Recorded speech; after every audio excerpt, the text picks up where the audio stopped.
The book of John, chapter 9. The book of John, chapter 8, verses 37 to 47. Who is a good reader?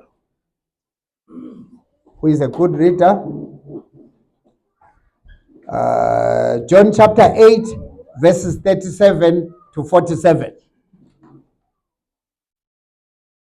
My boy. Thank you very much.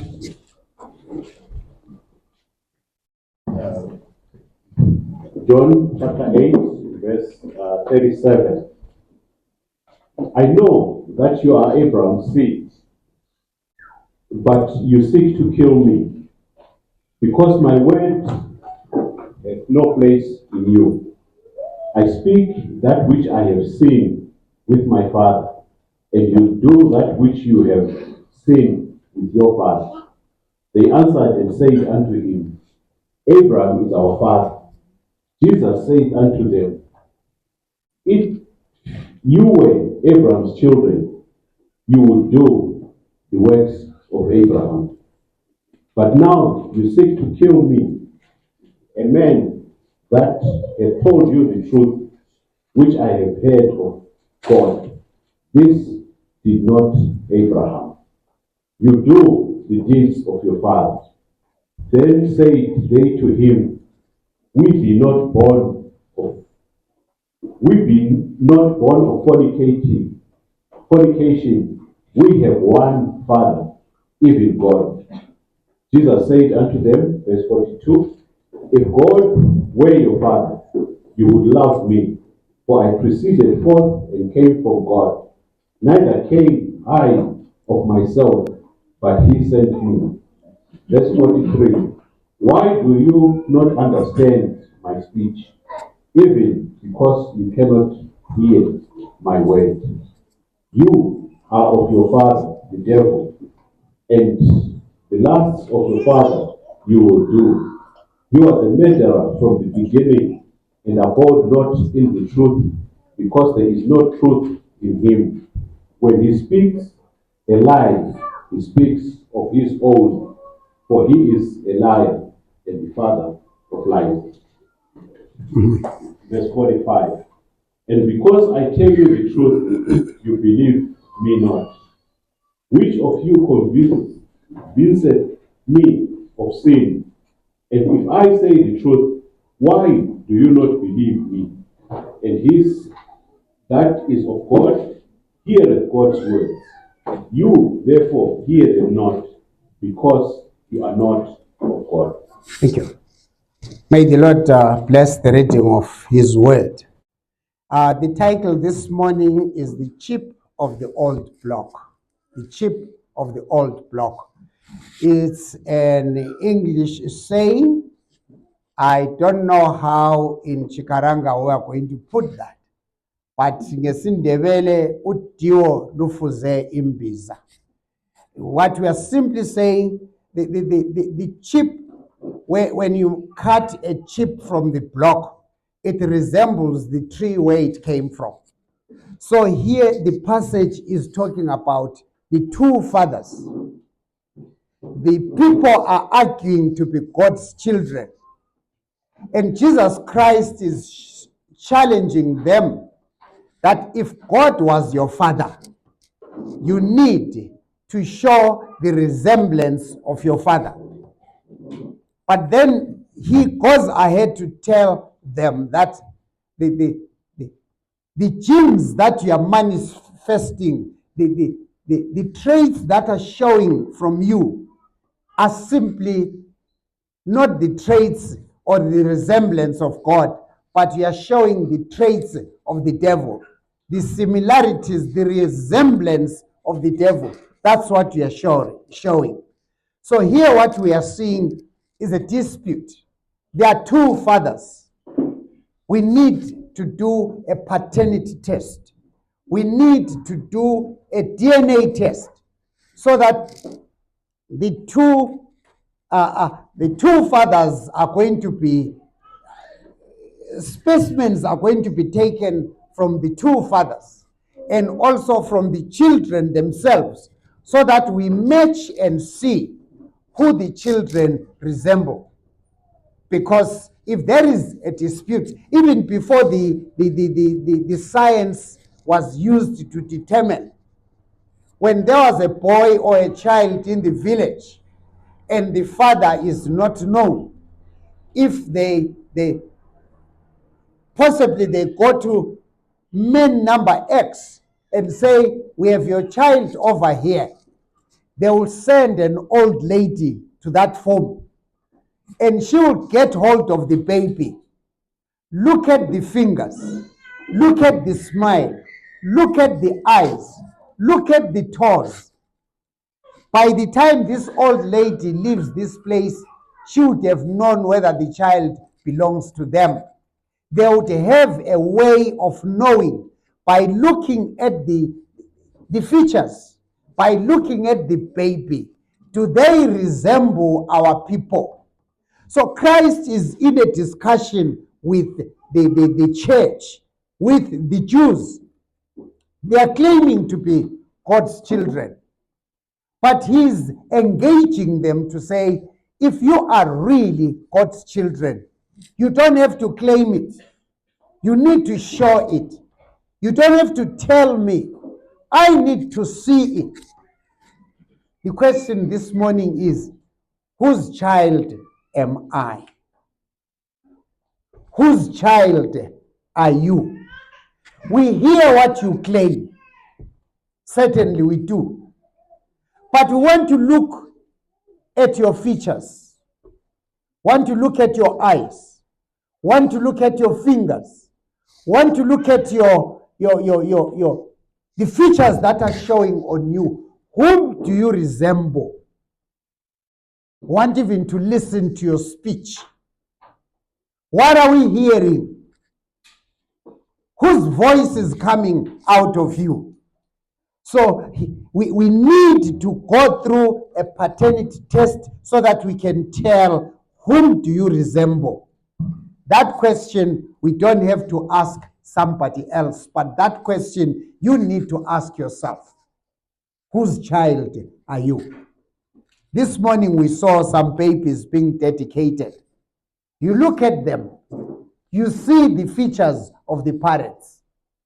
Even the voice you hear, the voice when these children are speaking, the voice will either resemble that of the mother or that of the father. The features are showing whose children they are. But as you are moving through the village, as you are moving through the city, which features are you showing? We hear what you claim. Yes, you are baptized. Yes, you are a church member. But whose features are you showing? If we did some blood test of you, what are the samples going to show us? Where are the samples going to point us? Jesus Christ in verse 44, he says, you are of your father, the devil.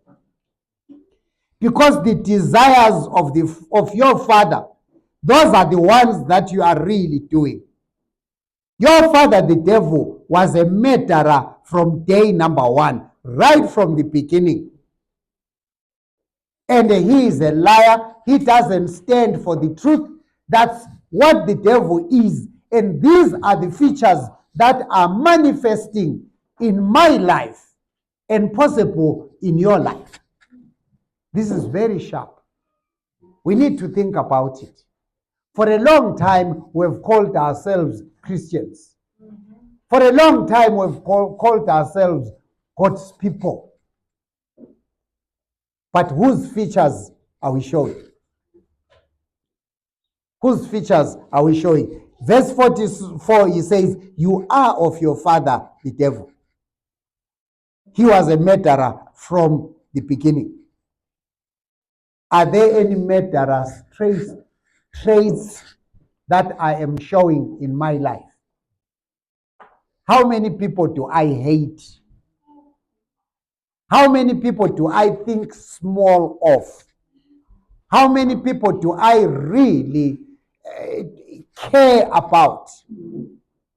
Because Jesus Christ says, when we are talking about murderers, we're not just talking about those that have actually physically killed somebody, but that evil heart, that hatred, that evil spirit. So, whose traits are we showing? Somebody will say, ukuthi bangiqalile, bandidena, bangiqalile. But still you'll be showing your true colors. Will be showing what your blood is loaded with. So he says, even telling the truth, the devil stands far away from the truth. He was a liar from the beginning, and he is the father of the liars, of the lies. He will continue manufacturing lies. How much truth do I show? Or how much truth do I have in my life? If you use this one against somebody, it doesn't give us accurate results because you are using it on somebody else. But we are saying, let me submit myself for the test. If there is an argument about whose child the baby is, the people who are supposed to be, they submit themselves for a test. They submit themselves for a test. If anyone would refuse to submit themselves for a test, it's assumed they know they are.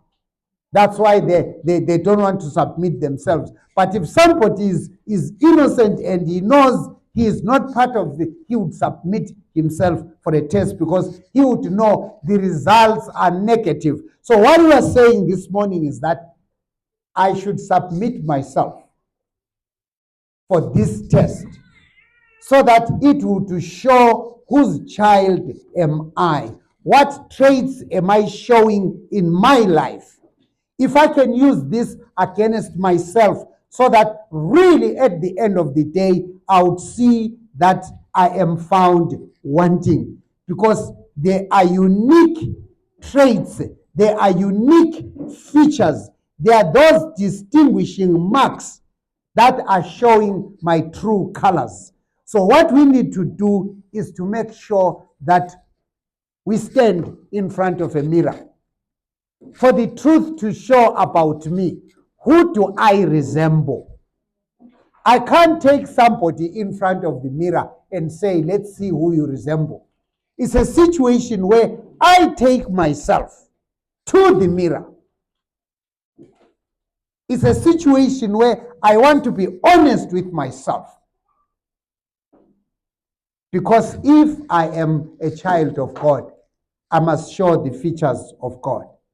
But if I show to the contrary, which is when we go to the book of Romans chapter 3, verse 23, the Bible openly says, for all have sinned.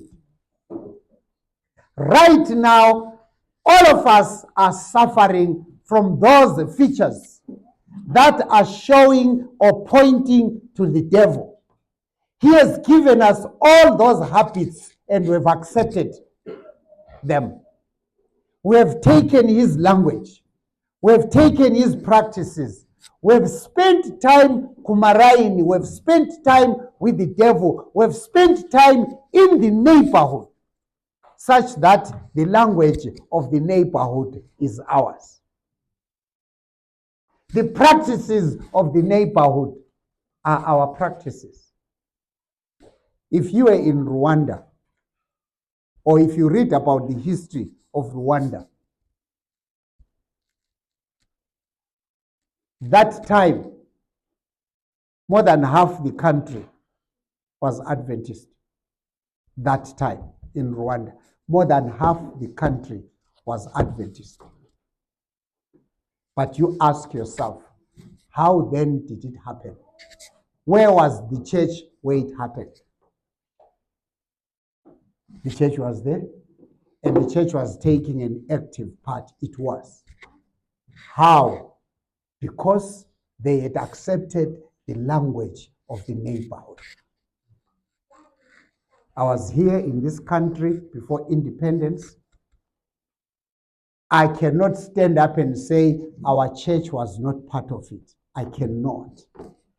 I was also here in this country after independence. I cannot say that our church was not part of it. I cannot. Right now, the language that is in the streets by so many people, I cannot say my church members are not in that language. I cannot. I cannot. What our phones or what our children's phones are hosting or going through, I cannot stand up and say we are exempted. I cannot. I'm simply saying we need to take ourselves to the mirror so that we can be honest with ourselves. Who do we resemble? If you are going to take somebody else, you are missing it. But you are going to take yourself. Romans says all of us are guilty of it. All of us.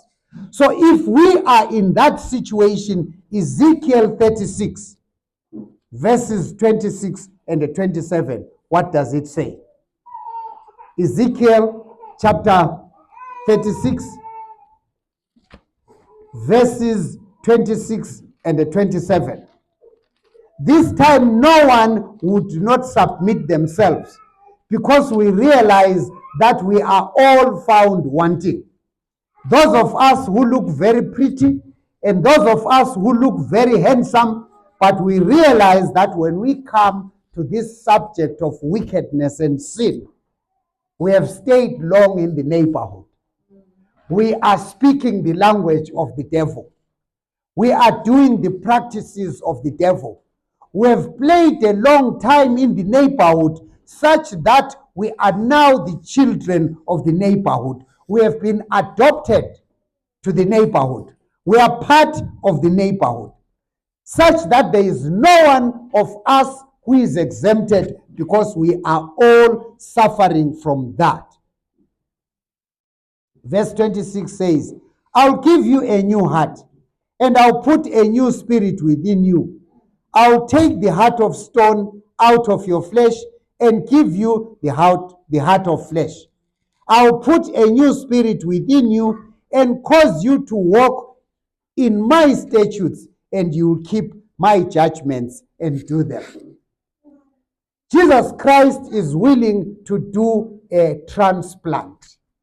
He says we have done something wrong. He says we have learned bad habits from the neighborhood. He is willing to do an overhaul. If an engine has suffered a problem, the mechanic is going to do what they call an engine overhaul. Take out the whole old engine and replace with new parts and new engine. So he says, I'm just going to remove the old habits that you have, the heart that has these old habits. He says, I'll remove them and fit within you a new heart with new habits, a new heart with new language, a new heart with new practices. He says, actually, I'm going to transform you. Church, we need a transformation. And I've already said, if you are going to say, Maboi has to be transferred, if you refer it to Maboi, you're missing it. Each person has to present themselves to the mirror. It doesn't matter how good you are in singing. It doesn't matter how long your prayers can be. It doesn't matter how long the distance you travel in order to come to church. It doesn't matter how much commitment you think you have. But because you are a human being, you need to know you are found wanting, you are a sinner, you need to be born again. John 3, verse 3. Nicodemus says, I want to go to the kingdom. I want to be a child of God. The answer was correct. You want to be a child of God, but you need to be born again. We need to start a fresh church. We need to be born again. If you read 2 Corinthians 5, verse 7, if anyone is in Christ, he or she is a new creation. You are a new person if you submit yourself to Jesus Christ. A new creation. The old out of you is gone, and the new has come. It is my prayer today that we all submit ourselves for a transplant, that we realize that we are found wanting, that we realize that there are so many habits of the neighborhood that we have taken. We are now showing the traits of the devil. This is where we spend a lot of our time. This is the language that we speak. These are the practices that we do. We have really reflected the devil in all what we do. Our hearts are full of anger. Our lives are full of pretense. There is so much wickedness that is in ourselves. We need to resemble our Father. We need to submit ourselves for a transplant so that we are made new creatures, so that we are born again, so that the old man of sin would die, but a new creature would come up, a creature that would live for Jesus Christ. I want to give a challenge. When David was going through such a problem, he had killed so many people. He had committed adultery. He had done so many wicked things. He had tried even to cover, and it didn't work. When he saw that he really was a sinner and was in trouble, David cried out, "Create in me a new heart, oh God." He had to cry out. He didn't say, "Go create a new heart for them." He didn't put other people in front of the mirror, but he actually saw himself being in wanting. He saw himself being in trouble. So he cried out and asked for a new heart because the old heart was costing him a lot. Does your heart cost you much? Are you involved in so many sins? Yes, they are hidden. Nobody knows them. There is a password covering all the bad things that we do. But we realize that we can't get away with murder. We cannot. If we really are sorry about the lives that we are living, if we are sorry about the wickedness that we are doing, David cried out for a new heart. And God confirmed and said, definitely, a new heart will I give you and a new spirit. Christ is willing to do a heart transplant. Christ is willing to create new people out of us and give us a fresh page to start life. Once we surrender ourselves, Christ is willing to give us that chance. Is it your wish today? I want to start afresh. I have failed so many times. There is so much wickedness in me. My heart is filled with so many evil things. My hands have handled so many wicked things. My feet have gone to so many bad places. Paul even cries. He says, "Oh, wretched man that I am." When I go out and say, "Today I want to do what is good," he says, that's when I will do bad things. When I say bad things are so wicked, I will avoid them. He says, that's when I'm so much in trouble. Who shall deliver me from this body of death? But he says, thanks be to God. Is there anyone today who wants to say, thanks be to God, because he delivers us from evil? I want to be the first one to be given a new heart. I want to be the first one to be given a new spirit. I want to be the first one to admit that I have spent a lot of time in the neighborhood. I am showing features of the devil. I want a heart transplant. I want to be a new creature, a new person. Does somebody want to join me? To be a new creature, a new person. If you are such a person, you want to stand as we sing our closing hymn. Simply to surrender ourselves, to be sorry about the old life, to be sorry about the old practices, to be sorry about the sins that we spend time in. People may not know, but our Father knows, and the DNA would show.